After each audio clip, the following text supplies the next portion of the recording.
Olá, vamos estudar agora o impulso. Bom, estudamos que a variação da quantidade do movimento de um corpo é igual a massa vezes a variação de velocidade, ou seja, só a variação da quantidade de movimento de um corpo se há variação de velocidade desse corpo. Temos aqui um corpo que inicialmente tem uma velocidade de 2 metros por segundo, horizontal e para a direita, tá certo?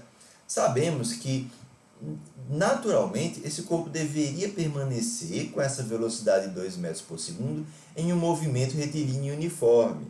A primeira lei de Newton diz que todo corpo tende a permanecer no seu estado de repouso ou de movimento retilíneo uniforme, a menos que uma força resultante externa atue sobre ele. Isso quer dizer que, se esse corpo tinha uma determinada velocidade inicial e passou a ter uma velocidade final diferente da velocidade inicial, é porque houve a aplicação de uma força resultante externa. E por isso a variação de velocidade, e por isso é que existirá a variação da quantidade de movimento. Então, só irá ocorrer variação de velocidade no corpo e variação da quantidade de movimento se houver uma força resultante externa atuando sobre esse corpo. Vamos estudar isso mais a fundo. Bom, temos aqui um corpo, um carro, tá, que se move com a velocidade inicial de 20 metros por segundo. Isso são 72 quilômetros por hora.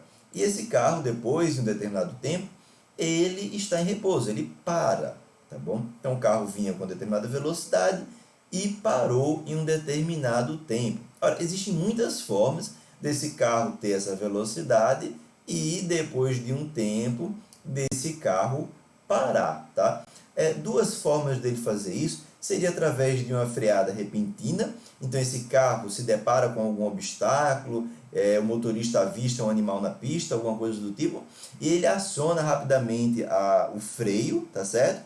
Vai fazer com que haja uma força de atrito aqui bem alta, né? Sendo aplicada aqui no carro, tá certo? É uma força resultante externa grande sendo aplicada no carro, fazendo com que ele pare mais rapidamente. Então, o que vai acontecer? Em uma freada repentina, nós temos muita força sendo aplicada no carro, força externa, muita força, só que essa força é aplicada em pouco tempo. Então, temos muita força aplicada em pouco tempo, fazendo ter aqui essa variação de quantidade de movimento. Como a variação de quantidade de movimento só depende da variação de velocidade e da massa do carro, essa variação de quantidade de movimento será a mesma variação da quantidade de movimento que teremos numa freada suave, tá? Variação da quantidade de movimento depende da massa e depende da variação de velocidade.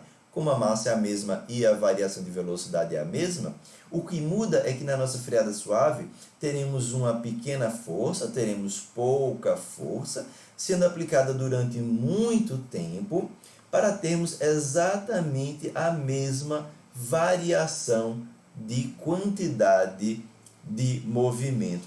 Ou seja, a variação da quantidade de movimento, ela depende da nossa força aplicada e do tempo de aplicação dessa força, sendo que a força e o tempo, eles serão inversamente proporcionais para uma mesma variação de quantidade de movimento. E aí, para estudar essa grandeza que relaciona a força e o tempo aplicado, chamamos essa grandeza de impulso. O impulso é igual à variação da quantidade de movimento do nosso corpo e ele é a força externa aplicada ao corpo multiplicado pelo tempo de aplicação dessa força. Já estudamos que para o mesmo impulso, ou seja, para uma mesma variação de quantidade de movimento, nós podemos ter uma força muito grande sendo aplicada em um pequeno intervalo de tempo, ou podemos ter uma pequena força aplicada em um grande intervalo de tempo. Isso produz o mesmo impulso, que é responsável por produzir a mesma variação de quantidade de movimento do corpo, ou seja, teremos o corpo com a mesma massa e com a mesma variação de velocidade, aplicando uma grande força em pouco tempo ou uma pequena força em muito tempo, tá? Então vamos estudar aqui algumas relações importantes. Sabemos que impulso é igual a força vezes a variação de tempo, e impulso é a nossa variação de quantidade de movimento. Aqui chegamos na ideia que estamos trabalhando desde que mostramos o carrinho, é que a variação da quantidade de movimento no corpo é a força também vezes o ΔT. Podemos ter, então, a variação da quantidade de movimento do corpo, fazendo essa multiplicação da força resultante externa pelo tempo de aplicação dessa força. Isso fará produzir no corpo uma variação de quantidade de movimento. Tá certo? Bom, vamos estudar como isso se aplica no nosso cotidiano, né? Nós temos aqueles artistas, trapezistas de circo, né? E embaixo deles, quando eles estão fazendo a apresentação, embaixo deles ficam aquelas redes de proteção, aquelas redes de segurança, né? E para que caso eles caiam, né, eles não caiam aqui no chão, no piso, né, no solo, mas caiam em cima daquelas redes de proteção. E até quando termina o espetáculo, normalmente eles pulam, se atiram naquelas redes de proteção, né? Bom, o que ocorre ali? Quando trapezista, você tem que entender é que se o trapezista cai no chão, no solo, ou se ele cai na rede de proteção, haverá a mesma variação da quantidade de movimento. Ora, a massa dele é a mesma e a velocidade final dele será igual a zero nos dois casos. Só que nós temos que a variação de quantidade de movimento ela é a força aplicada em um determinado tempo.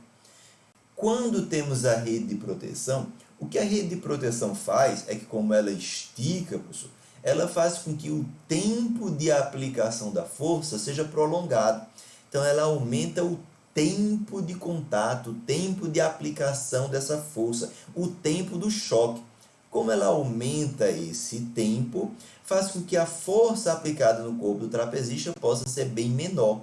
Então, eu tenho muito tempo, diminui a força que é aplicada no trapezista, teria a mesma variação de quantidade de movimento do que quando ele se choca com o chão. Quando ele se choca com o chão, eu tenho um tempo de choque muito curto e uma força muito grande sendo aplicada no corpo do trapezista. Bom, esse é o mesmo princípio de funcionamento dos carros modernos, que amassam bastante, né? As pessoas às vezes reclamam, aos carros novos eles amassam muito, tá? Mas ele é feito para amassar muito, porque justamente no momento de uma colisão, além dele dispersar uma parte dessa energia, tá certo? Com essa deformação, ele também aumenta o tempo do choque, o tempo do impacto. Aumentando esse tempo aqui do choque, o tempo do impacto, ele diminui a força aplicada aos ocupantes do veículo para uma mesma variação da quantidade de movimento. Eu espero que vocês tenham entendido e até o nosso próximo encontro, até o nosso próximo vídeo.